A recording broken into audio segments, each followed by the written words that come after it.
Good day to Dr. Mus and everyone.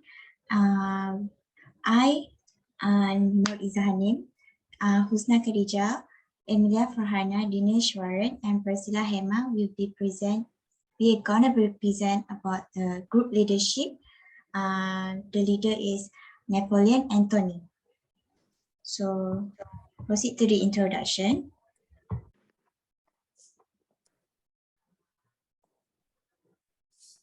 All right, let me introduce about autocratic leadership, which is, so let me explain a little bit about autocratic. Before that, I am Dinneshwaran.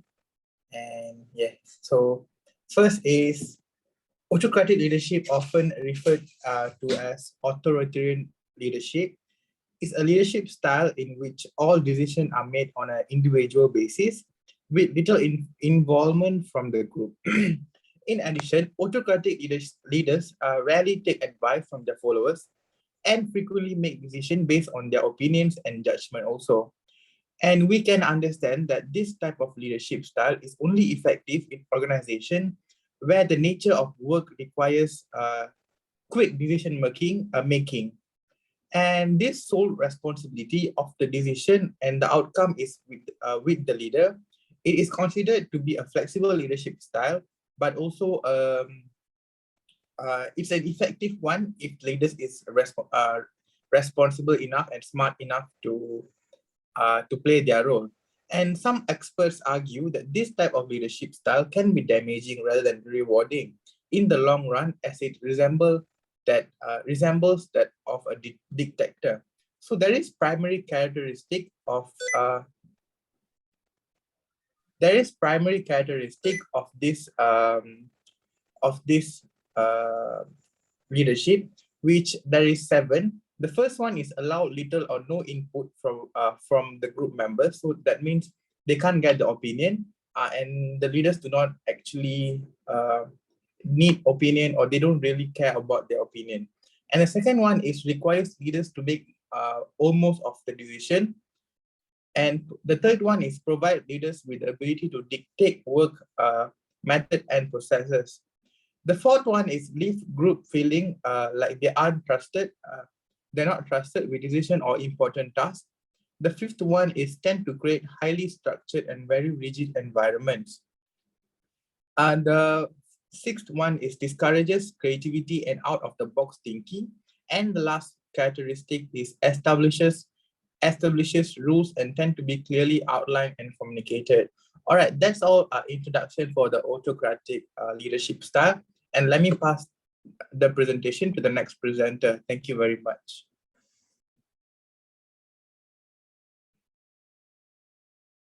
Mike. All right, hello, my name is Emylia, and I will be presenting about the leader that portrayed the autocratic leadership style, which is Napoleon Bonaparte. So Napoleon Bonaparte was also known as Napoleon the First because he was the first French emperor, and he was born in the 1769, August 15, in Ajaccio, Corsica, and died on 5th May in 1821 in St. Helena Island. So the reason how he was able to become the first French emperor was because during the French Revolution, he quickly climbed up the military ranks because he was part of the military. And then he rebelled against the monarchy as well as the current, at the time, the French governing body, which was the Directory. And then from there, he was able to become the first consul and became the first emperor for the French Empire. So his achievements was that he was able to restore stability to France after he became the emperor. How he restored that stability to France was that he centralized the government, and he reviewed and restructured the whole national institution, especially in the terms of education and banking. He also put in effort to restore relations with the Pope in the Vatican City, because in France at the time, most of the populace were Catholics, and the Pope of the Vatican City was representing the religion Catholicism. And then after that, Napoleon also created the Napoleonic Code. So the Napoleonic Code is still used today. It serves as the basis and the foundation for the French legal codes that is still used today. So Napoleon's way of leadership is that he restricts opinions from followers.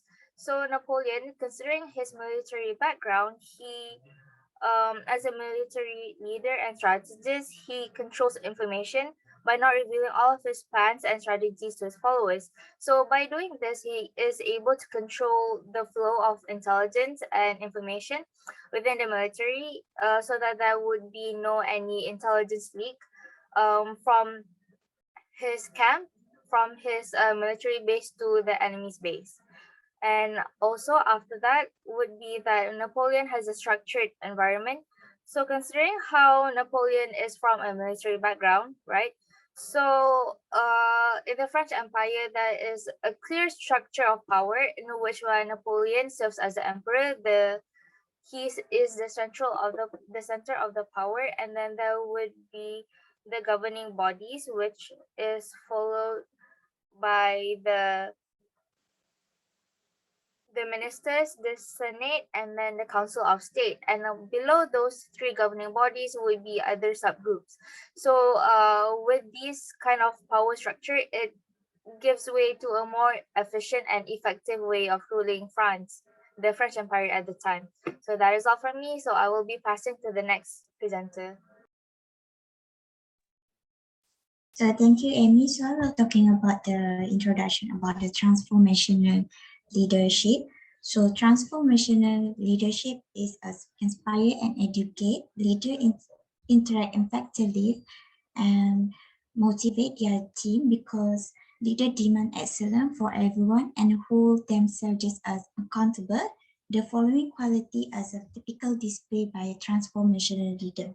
There are 4 types of the transformational leader. First is idealized influence. Leaders serve as excellent example for their subordinate. Associate may rely on the respect leader with an idealized influence to make the best choice for the organization. So, next is inspiration, motivation. Leader inspire followers to support the organization vision, to encourage teamwork to achieve objective or goals. So next is intellectual stimulation. This is a refer to leader who inspire innovation and creativity by questioning a group, establish assumption or view. So intellectual stimulating leader encourage a problem solving and critical thinking to improve the organization. Also, intellectual stimulation is a refer to who inspire the leader who inspire innovation and creativity by questioning a group, establish assumption or view. And lastly is individual consideration. The leader who serves as a coach and advisor to their followers, leader who consider each individual need to motivate their employer to achieve objective and the benefit the organization as a whole.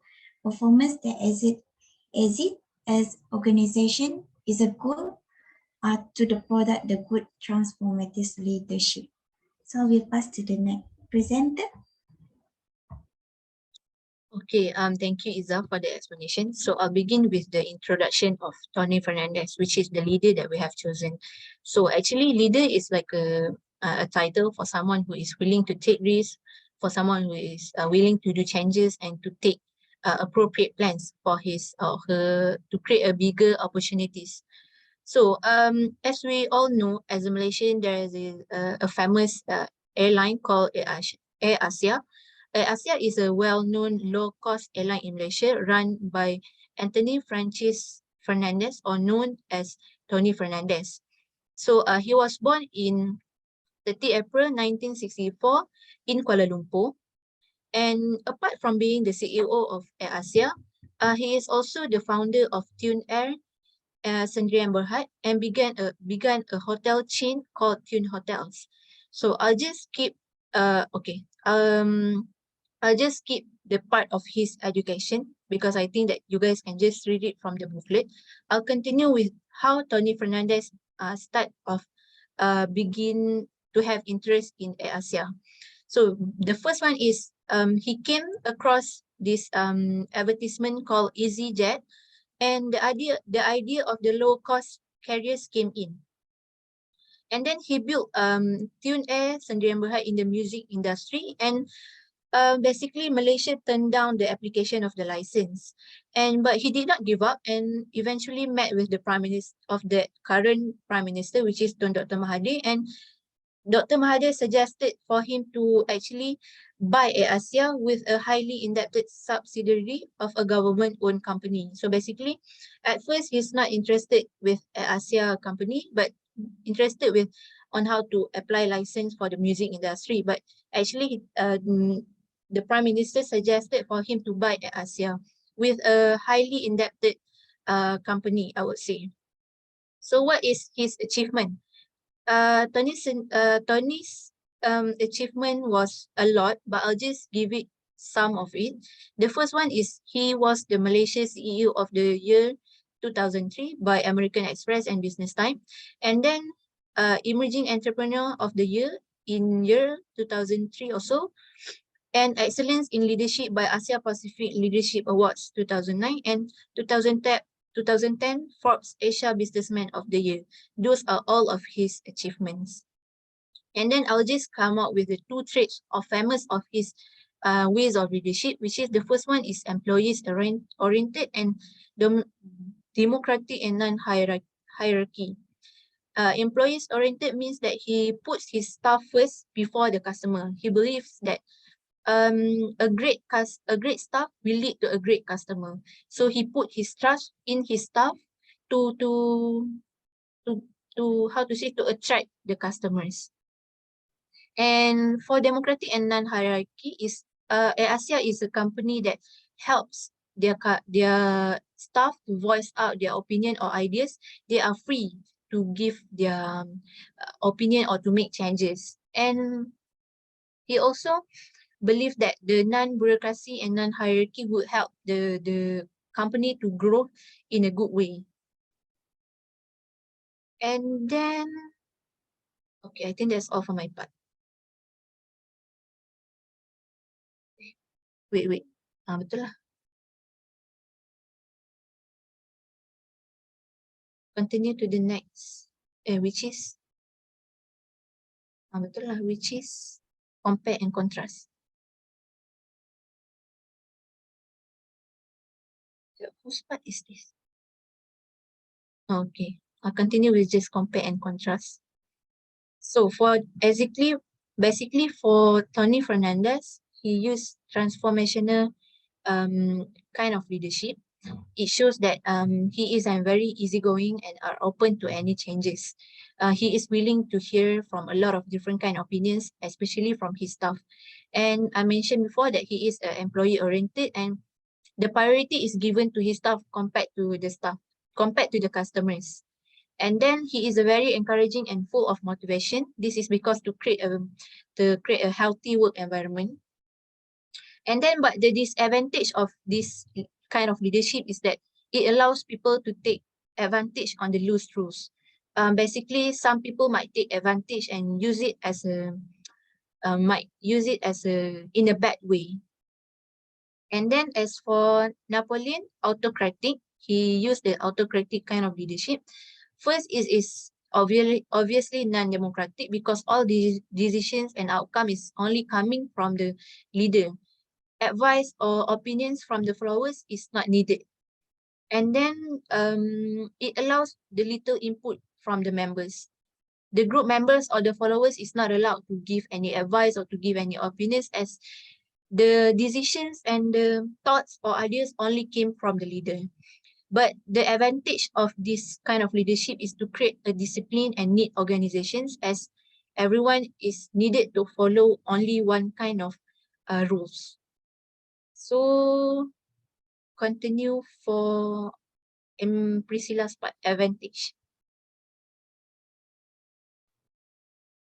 All right, so thank you, Husna. So I'll be continuing the advantages part for autocratic leadership first. So, I tak boleh tengok lah. Boleh zoom sikit tak?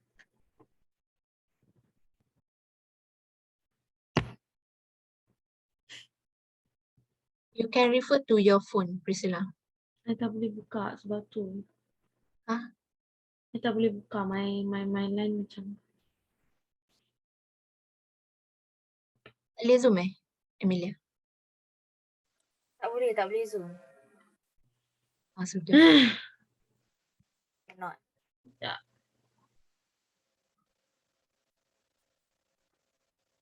Tak boleh buka kat phone ke Priscilla?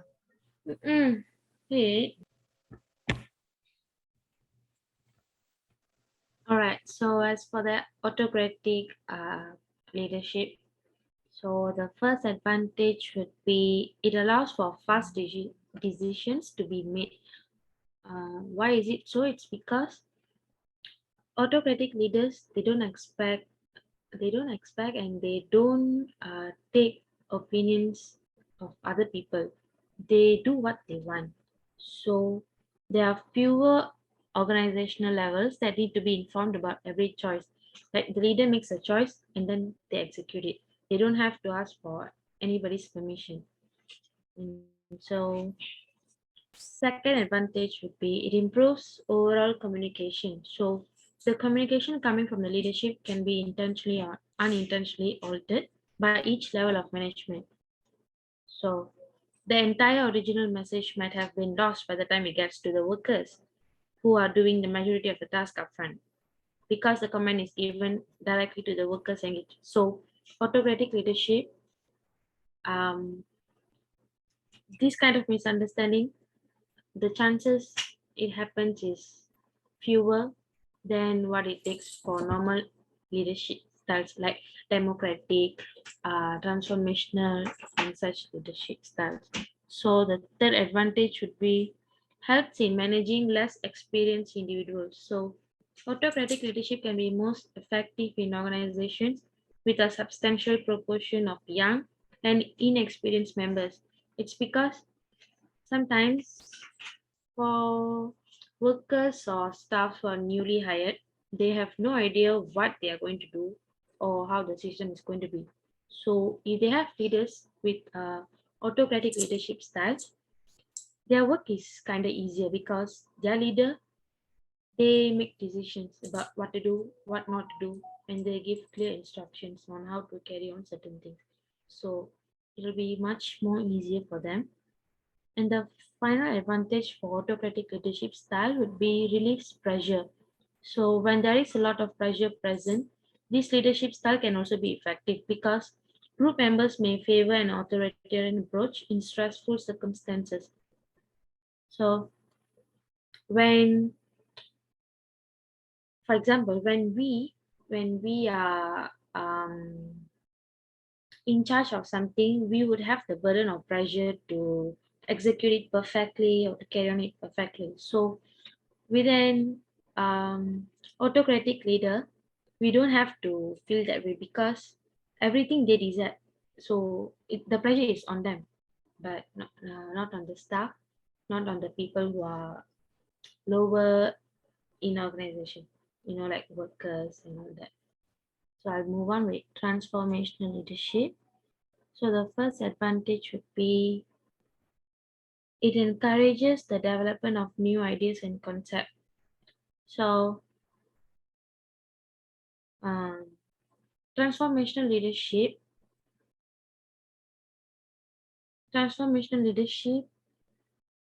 has a collaborative nature of enabling development of even more innovative and creative ideas from workers because this leadership style they work together with the staffs and other people around them to make sure that whatever decisions they make, it's like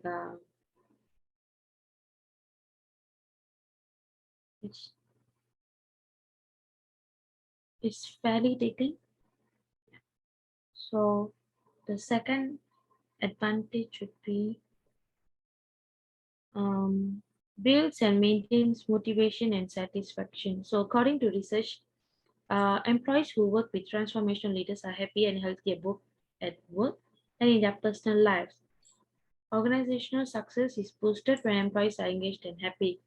So I think it's because this leadership style, it's not like forcing and etc. It's like taking people's opinions and being in their favor, like changing according to the situation. The leader will change according to their situation. So it makes the staffs and people happier. So the third advantage would be it promotes organizational uh, evolution and change.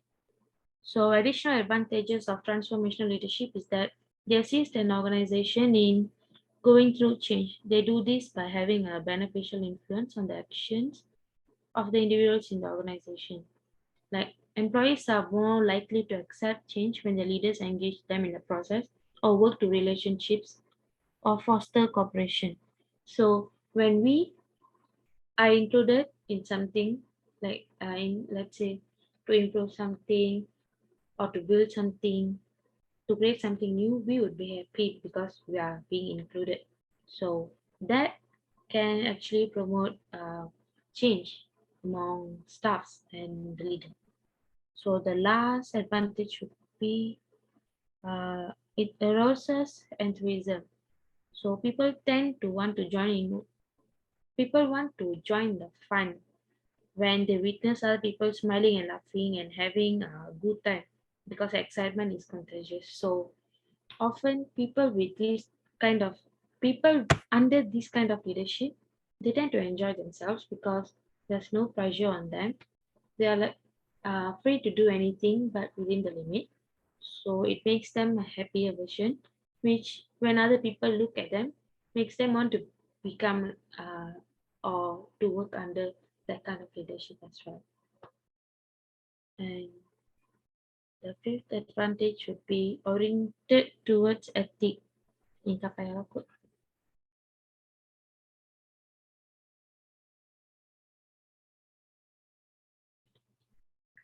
I'll pass it to the next presenter. To conclude everything, so that's it for those two leadership. The first one is Tony Fernandez and the second one is Napoleon. So we can see the contrast of those two kind of leadership. The first one is transformational and second one is autocratic. Both have their own advantages and disadvantages. So I guess that's all from all of us. Thank you so much.